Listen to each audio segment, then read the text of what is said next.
Hello dear students, आप सभी का फिर से वेलकम इस क्लास में। हम क्लास 12 फिजिक्स का जो चैप्टर है इलेक्ट्रिक चार्ज एंड फील्ड, उसकी जो एनसीईआरटी की एक्सरसाइज कर रहे थे। पिछली क्लास में मैंने आपको एक्सरसाइज का क्वेश्चन नंबर 1 से 10 तक करवा दिया था और आज की क्लास में हम क्वेश्चन नंबर 11 से स्टार्ट करेंगे। तो सीधे हम क्वेश्चन नंबर 11 स्टार्ट करेंगे और 11 क्वेश्चन में लिखा क्या, एक बार पढ़ लेते हैं।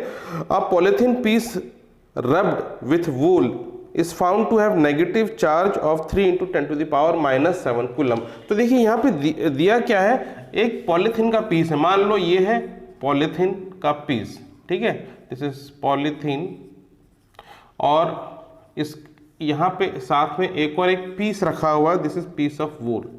अब हमने क्या किया, इसमें क्वेश्चन का जो क्वेश्चन में दिया है कि इस पॉलीथीन को इस वूल के साथ जब रब करते हैं तो इसमें दिया है is found to have acquired negative charge. मतलब जब पॉलीथीन को वूल के साथ रब किया तो इसके ऊपर एक नेगेटिव चार्ज आ गया, और ये नेगेटिव चार्ज कितना आया, इसकी वैल्यू दी है 3 into 10 to the power -7 coulomb, ठीक है। तो यही दिया है, polythene rubbed with a wool is found to have negative charge of 3 into 10 to the power -7 coulomb. अब देखिए इसमें करना क्या, दो पार्ट है यहाँ क्वेश्चन के। पहले पार्ट में estimate the number of electron transferred and from which to which transferred.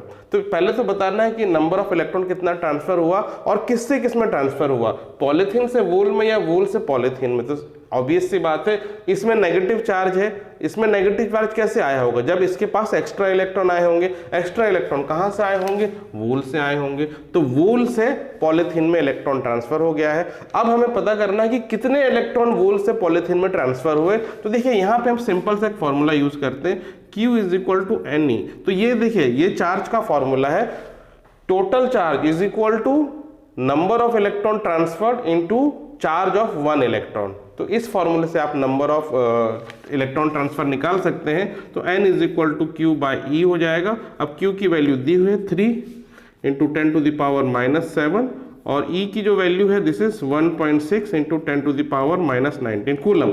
अब देखिए क्या हो जाएगा, इसको आप डिवाइड करेंगे तो 3/1.6, इसकी वैल्यू हो जाएगी अप्रॉक्सीमेटली 1.87 आ जाएगा, और ये 10 की पावर -19 ऊपर जाके +19 हो जाएगी। तो ये जो बन जाएगा 10 टू द पावर 12। तो नंबर ऑफ इलेक्ट्रॉन ट्रांसफर कितना हो गया, simply 1.87 into 10 to the power 12। इतने नंबर ऑफ इलेक्ट्रॉन वूल से पॉलीथीन में ट्रांसफर हो गए। अब इसके बाद देखिए, इसका जो बी पार्ट है, इसमें क्या लिखा है, is there transfer of mass from wool to polythene. तो अगर इलेक्ट्रॉन ट्रांसफर हुआ तो क्या कुछ जो वूल है उसका कुछ मास भी उसमें ट्रांसफर हो गया, तो ट्रांसफर हुआ है, क्योंकि इलेक्ट्रॉन का भी मास होता है, हमें पता है हर इलेक्ट्रॉन का मास होता है। तो अब कितने इलेक्ट्रॉन ट्रांसफर हुए, तो इतने इलेक्ट्रॉन ट्रांसफर हुए, तो इसका भी कुछ मास होगा, तो यहाँ पे वो ट्रांसफर हुआ है, ठीक है। अगर हम कैलकुलेट करना चाहें कि कितना मास ट्रांसफर हुआ है, तो वो भी हम कैलकुलेट कर सकते हैं। देखिए मास ऑफ 1 इलेक्ट्रॉन कितना होता है, 9.1 into 10 to the power -31 kg, this is mass of 1 electron. और कितने इलेक्ट्रॉन ट्रांसफर हुए, इतने इलेक्ट्रॉन ट्रांसफर हुए, तो टोटल मास ट्रांसफर मान लो m है, this will be equal to 9.1 into 10 to the power -31 और इंटू 1.87 10 टू द पावर 12। अब आप इन दोनों को मल्टीप्लाई करो तो इसका आंसर आ जाएगा अप्रोक्सीमेटली 1.7 और इंटू 10 टू द पावर, ये कितना हो जाएगा, इसको माइनस करेंगे तो ये हो जाएगा -18 kg।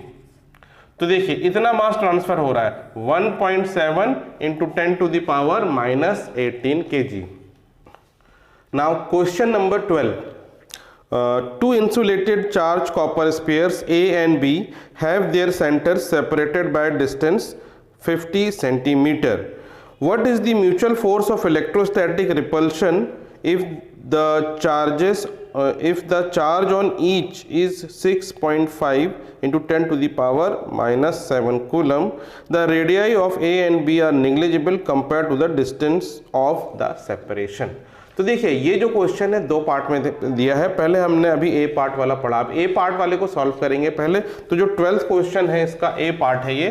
तो इसमें दिया क्या है, दो इंसुलेटेड कॉपर स्फीयर है, तो एक स्फीयर ए है और दूसरा स्फीयर बी है, और इसमें क्या दिया है, they are separated by 50 centimetre. तो इन दोनों के बीच का जो डिस्टेंस है 50 सेंटीमीटर है, और जो रेडियस है ए और बी का इतना छोटा है, निग्लेजेबल है as compare to the distance between them, यानी 50 सेंटीमीटर से बहुत कम है रेडियस, इसलिए हम यहाँ पे ए और बी के रेडियस को नेग्लेक्ट कर रहे हैं। साथ ही साथ दिया है ए और बी पे सेम चार्ज है और वो चार्ज है 6.5 into 10 to the power -7 coulomb, इसमें भी है 6.5 into 10 to the power -7 coulomb ये चार्ज दिया हुआ है। और अब निकालना है इनके बीच का इलेक्ट्रोस्टैटिक फोर्स ऑफ रिपल्शन। अब इनमें एक फोर्स ऑफ रिपल्शन होगा तो यहाँ हम सीधे कूलम्स लॉ अप्लाई करेंगे। तो देखिए कूलम्स लॉ क्या है, F is equal to 1/4πε0 Q1 Q2 upon r², इस तरीके से लिख सकते हैं। अब यहाँ पे इसकी वैल्यू पुट कर देंगे तो ये तो हो गया 9 into 10 to the power 9, Q1 और Q2 दोनों ही सेम है, this is 6.5 into 10 to the power -7 और फिर 6.5 इंटू 10 टू द पावर -7 हो जाएगा। और डिनोमिनेटर में r², देखिए r है 50 सेंटीमीटर, इसको आप मीटर में कन्वर्ट करेंगे तो 0.5 हो जाएगा, तो ये 0.5 का होल स्क्वायर, इस तरीके से। अब इसको आप सिंप्लीफाई कर लेंगे तो 0.5 को स्क्वायर को हम ऐसे भी लिख सकते हैं, दिस इंटू 0.5 इंटू 0.5। अब इससे होगा क्या, ये इससे कट जाएगा, ये 13 और ये हो गया 13, है ना, 15 5 13 या 65 होता है। अब इसको आपको मल्टीप्लाई कर लेना और 10 की पावर को हम ऐड कर लेते हैं तो फाइनल आंसर आएगा 1.52 into 10 to the power -2 newton. तो ये देखिए इतना फोर्स इन दोनों के बीच अभी इस कंडीशन में लग रहा है। क्लियर है, तो ये फर्स्ट पार्ट का आंसर आ गया, यानी ए वाले पार्ट का। अब हम बी वाले पार्ट का देखें, बी में क्या पूछा है, इसमें पूछा है what is the force of repulsion if each sphere is charge double the amount and the distance between them is half. ठीक है, देखिए अब इसमें क्या करना है, तो इसको करने के लिए हम क्या करते हैं, हम इस तरीके से करते हैं, मान लेते हैं ये चार्ज स्फीयर है और ये जो स्फीयर है अभी ये बी है और इसके ऊपर चार्ज Q है, इसके ऊपर भी चार्ज Q है, इनके बीच का डिस्टेंस R है। तो ये यही वाला केस मैं ले रहा हूँ, दोनों स्फीयर पे सेम चार्ज है और इनके बीच के डिस्टेंस को मैंने फिलहाल के लिए R रखा है। तो यदि इसके बीच अब फोर्स निकालेंगे हम अभी, तो इसके इन दोनों के बीच फोर्स ऑफ रिपल्शन कितना होगा, 1/4πε0 Q², Q1 into Q2 Q² हो जाएगा डिवाइडेड बाय R²। इसको हम लिख लेते हैं इक्वेशन नंबर 1। ठीक है, अब देखिए अब अकॉर्डिंग टू बी पार्ट इसमें क्या बोला, यदि है ना चार्ज को हम डबल कर दें, अब दोनों के चार्ज को 2Q और 2Q कर दो और जो डिस्टेंस इसको हाफ कर दो, इसको R/2 कर दो, तो अब जो नया फोर्स होगा इनके बीच, इसको हमने F' बोला, वो क्या होगा 1/4πε0 इंटू Q1 इंटू Q2 करेंगे तो क्या हो जाएगा 2Q का स्क्वायर और डिवाइडेड बाय R/2 का स्क्वायर, इस तरीके से हो जाएगा।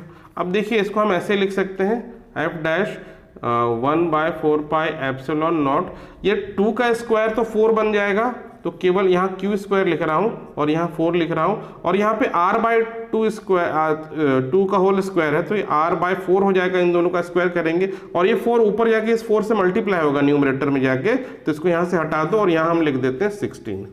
हमने 16 लिख दिया। अब देखिए ये जो टर्म है, ये वाला टर्म इक्वेशन 1 से क्या लिख सकते हैं, दिस इज F, तो F' is equal to F into 16। तो चार्ज को डबल करने से और डिस्टेंस को हाफ करने से जो नया फोर्स है प्रीवियस फोर्स का 16 टाइम हो जाएगा बस। तो हमने यही सिचुएशन यहाँ पे है, ये प्रीवियस फोर्स हमने यहाँ से निकाल लिया है 1.52 into 10 to the power -2 newton आ रहा है। अब अगर इन दोनों का चार्ज डबल कर देंगे और इनका डिस्टेंस है अभी 50 सेंटीमीटर, 25 सेंटीमीटर कर दो, हाफ कर दो, तो जो नया फोर्स आएगा वो इसका 16 टाइम हो जाएगा। तो जो नया फोर्स है इस केस के लिए केवल आपको 1.52 into 10 to the power -2 into 16 कर देना है। तो जब आप इसको मल्टीप्लाई करेंगे तो इसका आंसर आ जाएगा 0.243 न्यूटन। तो ये देखिए ये नया फोर्स है। ठीक है, तो आपको इंडिविजुअली यहां वैल्यू पुट करके देखने की जरूरत नहीं है, ओवरऑल फोर्स जो आपने पहले निकाला था उसमें केवल 16 मल्टीप्लाई करेंगे तो इसका आंसर आ जाएगा।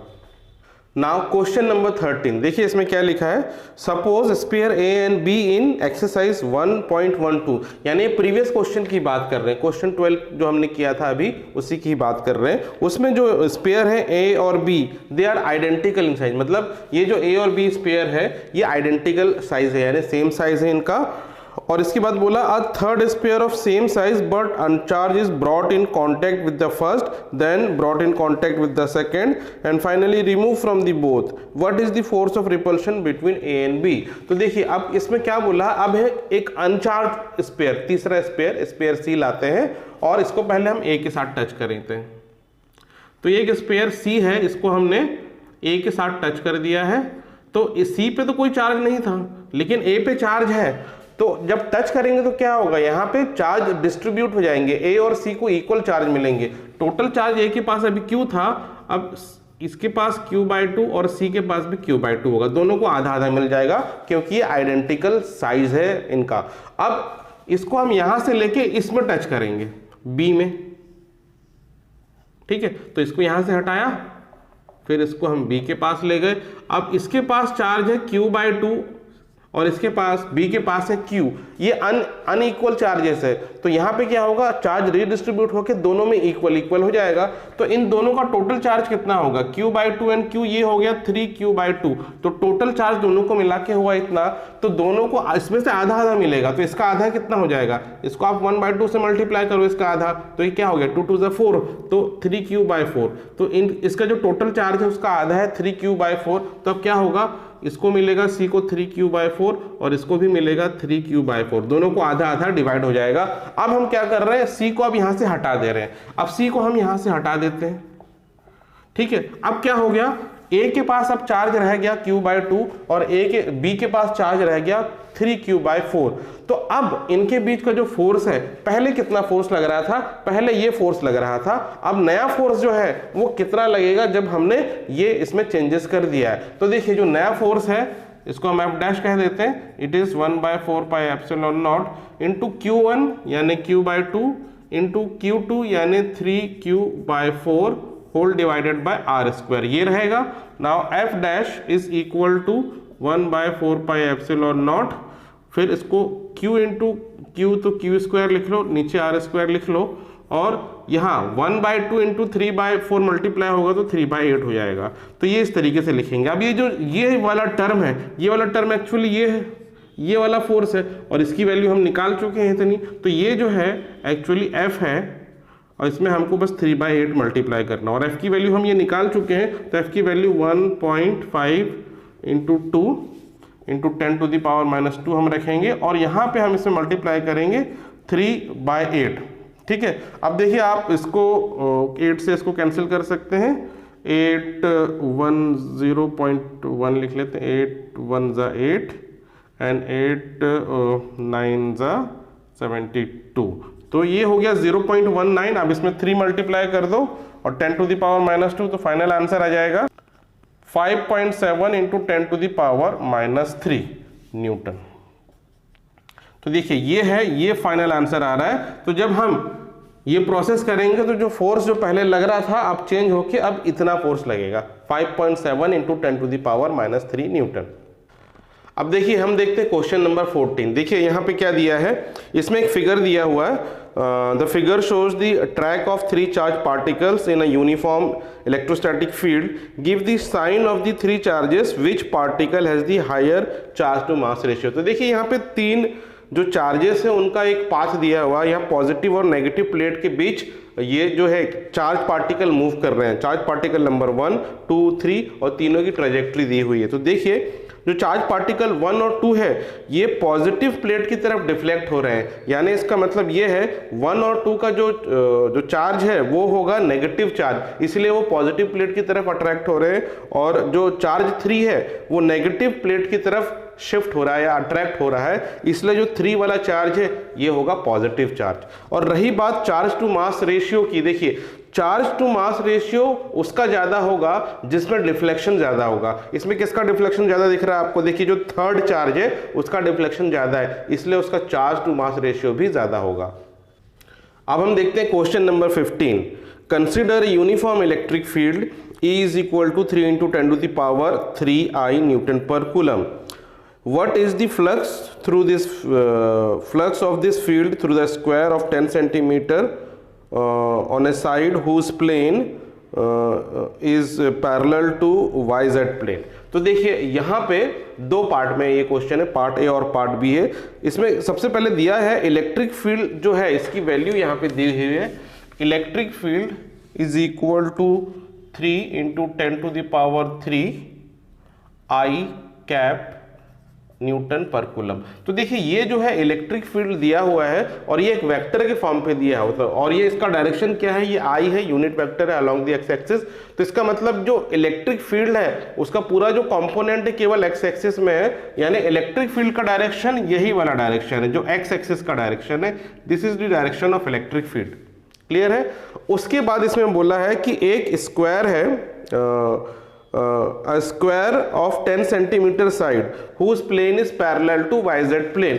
अब देखिए एक हमने यहाँ पे ये स्क्वायर बना लिया है और ये जो है स्क्वायर yz प्लेन के पैरेलल है। yz प्लेन कौन सा होगा, ये y एक्सिस, ये z एक्सिस, तो इसके पैरेलल ये वाला प्लेन है। अब इससे कितना फ्लक्स क्रॉस करेगा ये आपको पता करना है। तो देखिए फ्लक्स का फॉर्मूला क्या होता है, फ्लक्स का फॉर्मूला होता है E.A, E और इलेक्ट्रिक फील्ड और एरिया वेक्टर का डॉट प्रोडक्ट, और इसको हम ऐसे लिखते हैं E.A cos थीटा। यहां पे थीटा क्या है, angle between area vector and the electric field. अब जो एरिया वेक्टर है, एरिया का डायरेक्शन क्या होता है, एरिया का डायरेक्शन है परपेंडिकुलर टू दिस प्लेन। ये जो प्लेन है स्क्वायर, इसका परपेंडिकुलर डायरेक्शन कौन सा है, ये एक्स एक्सिस है, इसका डायरेक्शन एक्स एक्सिस ही है, इसीलिए इनके बीच का एंगल 0 हो गया, क्योंकि एरिया का डायरेक्शन भी एक्स एक्सिस है, इलेक्ट्रिक फील्ड का डायरेक्शन भी एक्स एक्सिस है यहाँ पे, तो इनके बीच का जो एंगल है 0 हो जाएगा।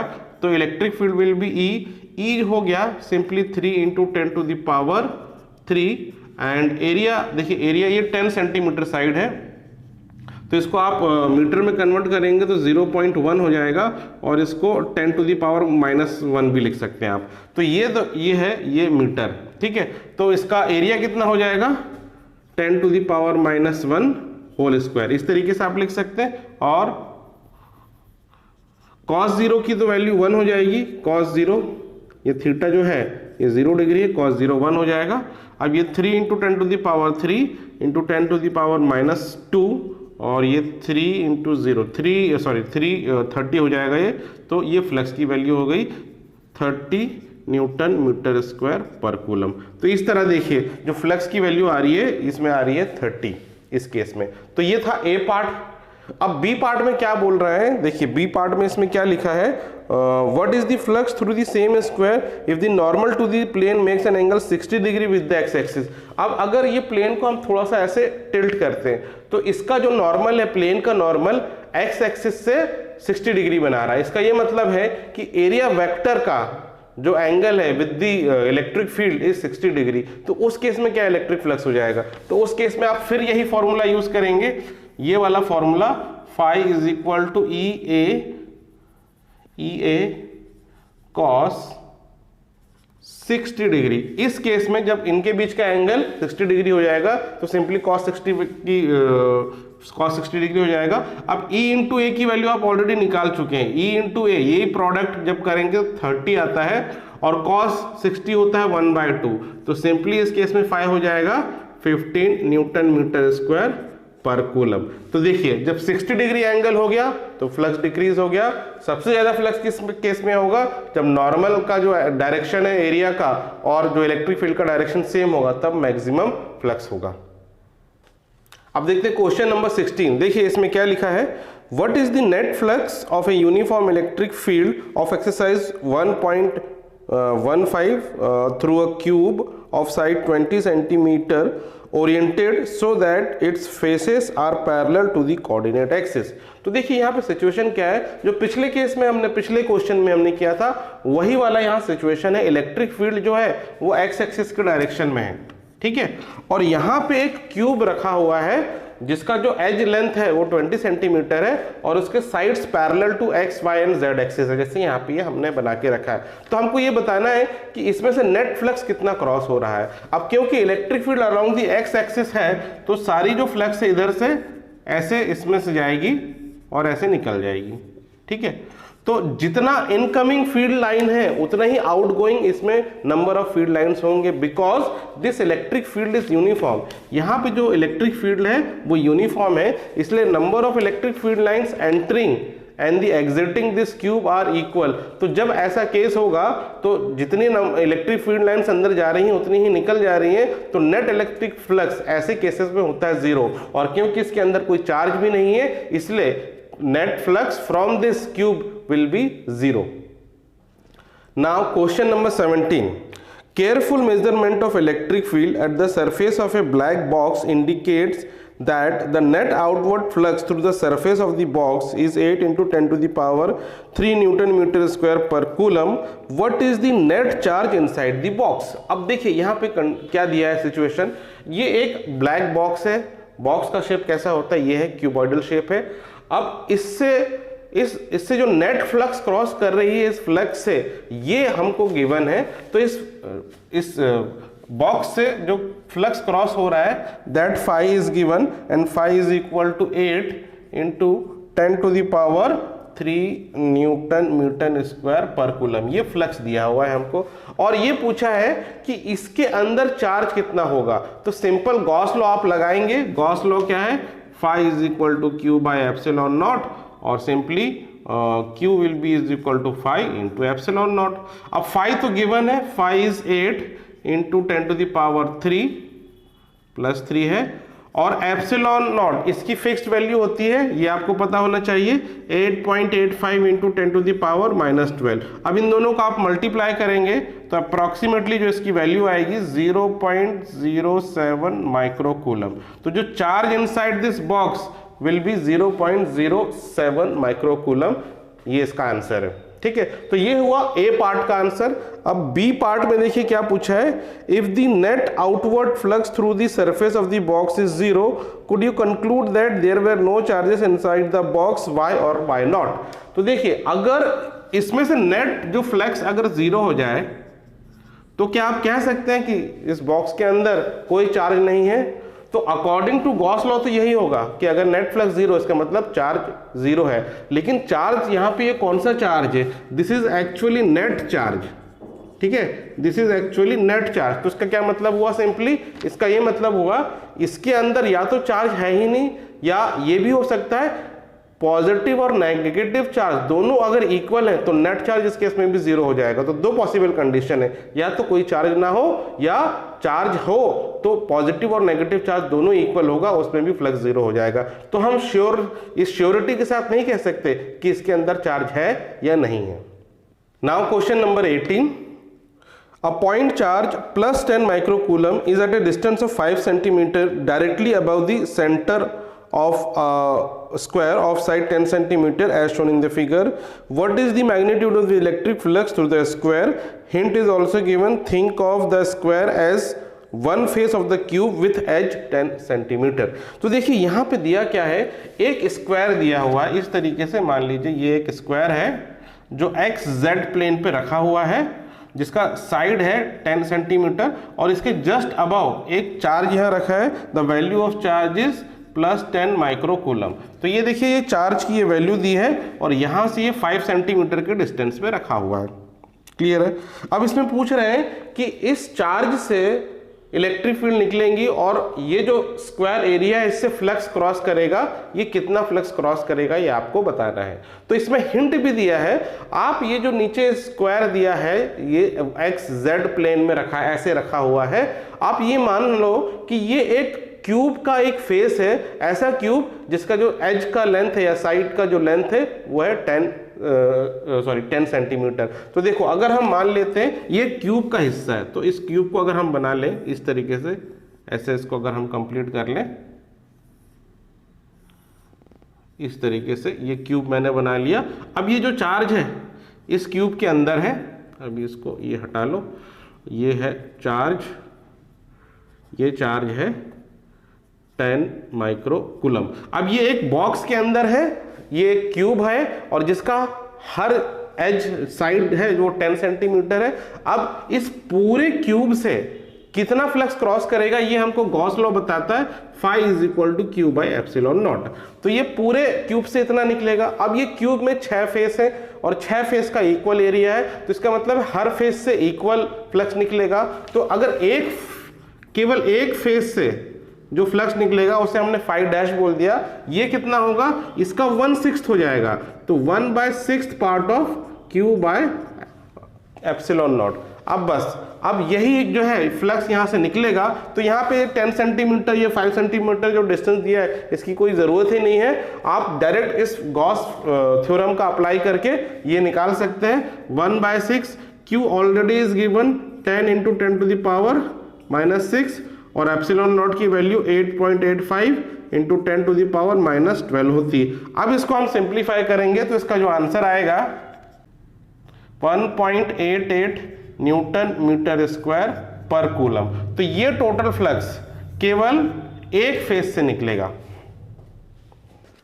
Now question number 19, a point charge of 2 microcoulomb is at the centre of a cubic Gaussian surface of 9 centimetre on edge, what is the net flux through the surface. देखिए यहाँ पे क्या दिया है, एक गॉसियन सरफेस है जो cube के फॉर्म में है और जिसका एज लेंथ है 9 सेंटीमीटर और इसके सेंटर पे एक चार्ज रखा है 2 माइक्रोकूलम का। तो इस पूरे क्यूब से कितना फ्लक्स क्रॉस करेगा, तो सीधे यहाँ गॉस थ्योरम अप्लाई करते हैं, phi is equal to Q by epsilon naught. बस क्यू दिया हुआ है, इसकी वैल्यू आप रखिए 2 × 10⁻⁻6, एप्सिलॉन की वैल्यू हो जाएगी 8.85 × 10⁻⁻12।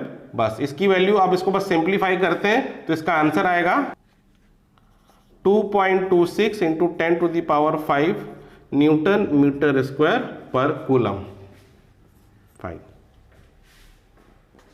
Now question number 20, a point charge causes an electric flux of -1.0 × 10⁻³ Newton meter square per coulomb to pass through spherical Gaussian surface of 10 centimeter radius centered on the charge. If the radius of the Gaussian surface were doubled, how much the flux would pass through the surface? तो देखिए यहाँ पे दिया क्या है, ये दो part में क्वेश्चन, अभी ए पार्ट हम कर रहे हैं इसका। ए पार्ट में देखिए क्या दिया है, एक पॉइंट चार्ज है और इसके चारों ओर एक स्फेरिकल गॉसियन सरफेस है जिसका रेडियस दिया है, रेडियस है 10 सेंटीमीटर और इसके अंदर एक चार्ज, पॉइंट चार्ज यहाँ रखा हुआ है, इसकी वैल्यू क्यू है और इससे जो है फ्लक्स क्रॉस कर रहा है, इससे जो सरफेस से चारों तरफ फ्लक्स क्रॉस कर रहा है उसकी वैल्यू दी है phi is equal to -1 × 10⁻³ newton metre square पर कूलम। ये फ्लक्स की वैल्यू दी हुई है कि इतना फ्लक्स अभी इससे जो है इस पूरे सरफेस एरिया से क्रॉस कर रहा है।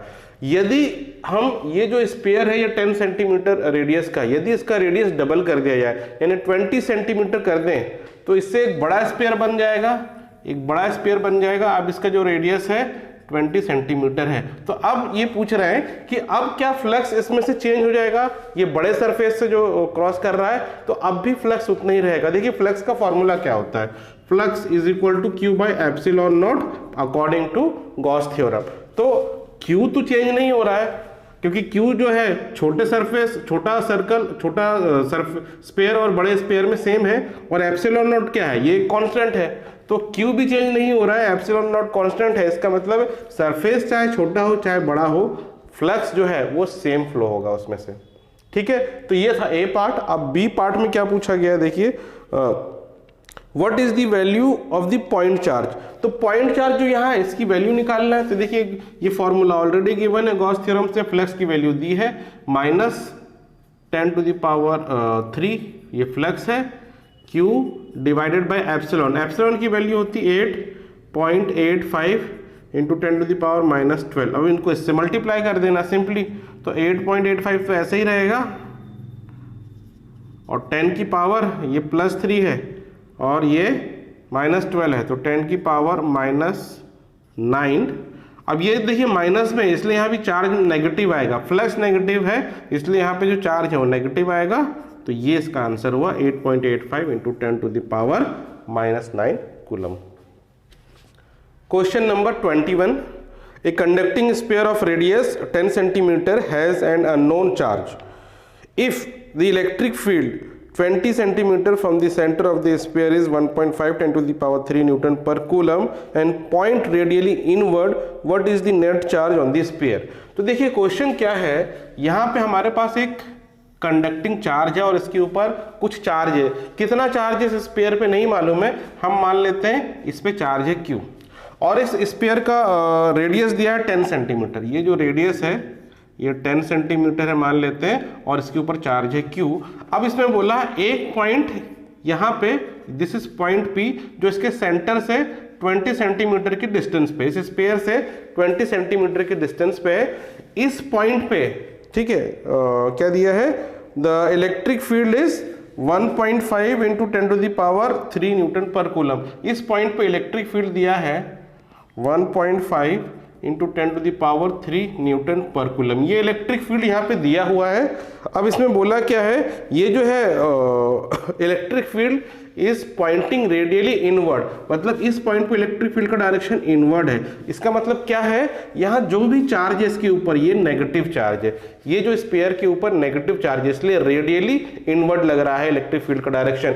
यदि ये पॉजिटिव होता है तो रेडियली आउटवर्ड होता है इलेक्ट्रिक फील्ड का डायरेक्शन, बट यहाँ पे इनवर्ड बोला है, मतलब ये जो क्यू है, जो भी क्यू है वो नेगेटिव है। इसके बाद पूछा है what is the net charge on the sphere. इस स्फीयर पे ये जो नेट चार्ज यानी क्यू की वैल्यू आपको निकालनी है केवल। तो हम कैसे निकालेंगे, देखिए इलेक्ट्रिक फील्ड का फॉर्मूला यूज करेंगे। देखिए एक स्फीयर की वजह से उसके बाहर वाले पॉइंट पे जो इलेक्ट्रिक फील्ड होता है वो उतना ही होता है अगर हम मान लें ये पूरे स्फीयर का जो चार्ज है वो इसके सेंटर पे एक पॉइंट चार्ज के फॉर्म पे कंसेंट्रेटेड है और उस पॉइंट चार्ज की वजह से जो यहाँ इलेक्ट्रिक फील्ड होगा वही स्फीयर की वजह से भी होगा। हमने इसका डेरिवेशन भी किया था, एक स्फीयर की वजह से electric field at the point outside the sphere, on the sphere और इनसाइड द स्फीयर, तो ये वो वाला केस है when the point P is outside the sphere। तो यहाँ पे जो हम इलेक्ट्रिक फील्ड का फॉर्मूला लगाते हैं 1/4 pi epsilon not into Q upon R square, ये फॉर्मूला लगेगा। तो इलेक्ट्रिक फील्ड दिया हुआ है 1.5 10 टू द पावर 3 और इसकी वैल्यू है 9 into 10 to the power 9, Q निकालना है। और R, देखिए R यहाँ पे है इस पॉइंट का सेंटर से डिस्टेंस, ये 20 सेंटीमीटर है, इसको मीटर में कन्वर्ट करेंगे तो 0.2 हो जाएगा मीटर और ये इसका स्क्वायर। अब इसको यहाँ मल्टीप्लाई करो, इसको डिनोमिनेटर में ले आओ तो Q will be equal to 1.5 into 10 to the power 3 into 9 into ये इससे मल्टीप्लाई होगा 0.2 होल स्क्वायर और इसको स्क्वायर कर ही दो तो ये क्या हो जाएगा 0.04 हो जाएगा। डिनोमिनेटर में ये आ जाएगा 9 इंटू 10 टू द पावर 9, ठीक है। अब कुछ नहीं, 10 की पावर को अलग कर लो और बाकी नंबर को आप सिंप्लीफाई कर लो तो इसका आंसर आ जाएगा 6.67 into 10 to the power -9 coulomb. तो ये टोटल चार्ज है इस स्फीयर पे। Question number 22, a uniformly charged conducting sphere of 2.4 meter diameter has a surface charge density 80.0 microcoulomb per meter square. Find the charge on the sphere. What is the total electric flux leaving the surface of the sphere?